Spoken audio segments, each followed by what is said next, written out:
The Great Barrier Reef has been hit with a sixth mass coral bleaching event, the Marine Parks Authority has confirmed, with aerial surveys showing almost no reefs across a 1,200 kilometers stretch escaping the heat. The Guardian understands a United Nations mission currently underway to check the health and management of the reef will be briefed on the initial findings of the surveys as early as Friday in Townsville. The confirmation from the Great Barrier Reef Marine Park Authority marks an alarming milestone for the ocean icon, with 2022 going down as the first time mass bleaching has happened in a cooler La Niña year, which scientists had hoped would be a period of recovery for corals. Government scientists said the confirmation showed the urgency of cutting greenhouse gas emissions that were driving the repeated mass bleachings. Dr. David Wachenfeld, GBRMPA chief scientist, told The Guardian bleaching wasn't expected in a La Niña. But having said that, the climate is changing and the planet, and the reef, is about 1.5 degrees centigrade warmer than it was 150 years ago. Because of that, the weather is changing. Unexpected events are now to be expected. Nothing surprises me anymore.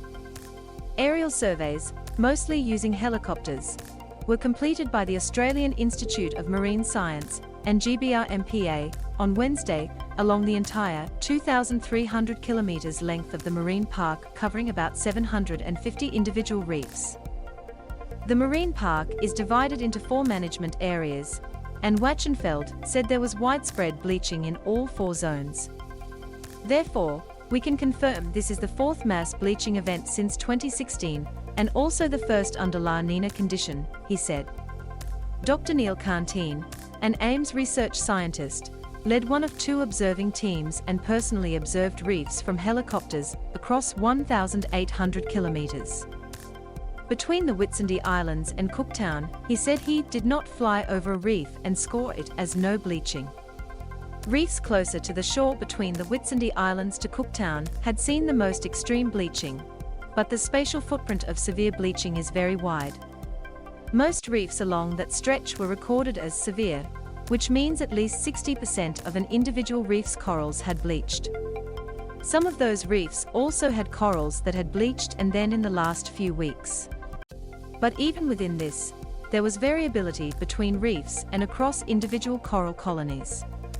Bleaching in the southern section of the marine park was much milder than elsewhere, and there were some reefs there with no bleaching at all.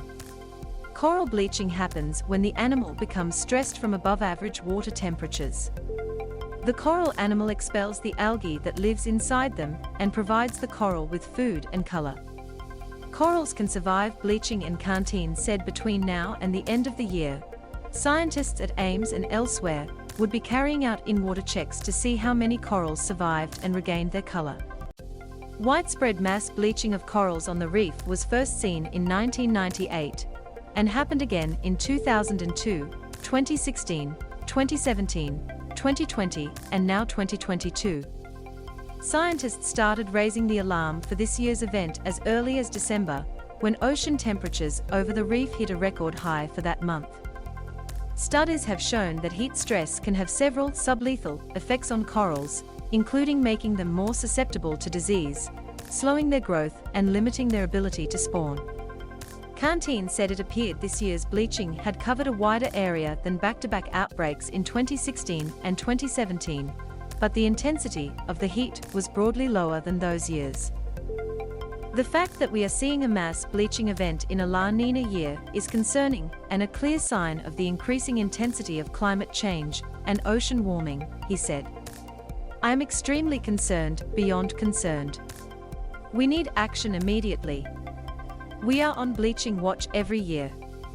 The spatial footprint of severe heat is increasing at an alarming rate. It's also happening faster than was predicted 20 years ago.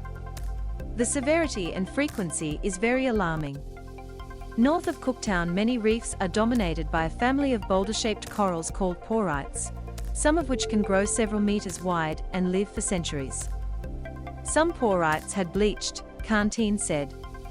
He said the bleaching along the whole reef strongly overlapped satellite observations of heat stress and ocean temperature from the U.S. government's National Oceanic and Atmospheric Administration.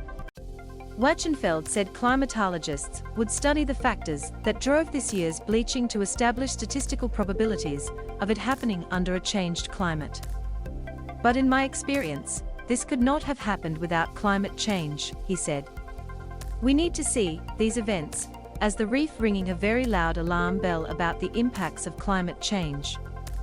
The reef remains a vast and resilient ecosystem. Despite the concerns that we have when we see a climate-driven impact like this, we have to maintain determination and hope for the future. But that determination and hope has to be based on the strongest and fastest possible action to reduce greenhouse gas emissions globally and the ongoing commitments of governments, the community, and industry to protect the system. Two scientists, one from UNESCO and another from the International Union for Conservation of Nature, will be briefed on the findings of the aerial surveys in the coming days as part of their 10-day monitoring mission. The mission, which started with briefings in Brisbane on Monday, will compile a report to go before the next World Heritage meeting currently scheduled for June. Last year, scientific advisors at UNESCO recommended the reef be placed on a list of World Heritage Sites in danger because of impacts from climate change and slow progress on improving water quality. But fierce and sustained lobbying from the Morrison government saw the 21-country committee go against that advice. The committee said it wanted to see Australia accelerate efforts on climate change through its reef policy. Australia requested UNESCO carry out the monitoring mission, but the UN agency is keeping details of the mission confidential. Conservation groups and the government's own reef envoy, Cairns-based MP Warren Entsch, have said the UN mission should be taken to see the bleaching.